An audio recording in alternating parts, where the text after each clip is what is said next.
Nanawagan po ang Municipal Disaster Risk Reduction and Management Office or MDRRMO ng Calasiao na sa publiko na limitahan ang pagliligo sa ilog ngayong panahon ng tag-ulan at habagat dahil na rin sa mas mataas na banta ng pagkalunod. Ito ay matapos maglabas ng abiso ang ahensya noong Hunyo 8 kasunod ng pagkasawi ng isang minor de edad na nalunod habang naliligo sa ilog noong Hunyo 6. Ayon sa MDRRMO, nagiging mas mapanganib umano ang daloy ng tubig sa ilog sa panahon ng tag-ulan dahil sa pabago-bagong lalim at lakas ng agos ng tubig. May mga bahagi rin ng kailugan na mas malalim kaysa sa inaakala ng mga naliligo, lalo na kapag tumataas ang level ng tubig.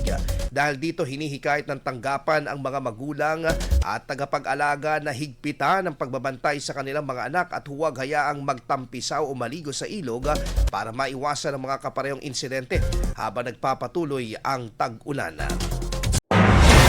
IFM News. IFM News. IFM News.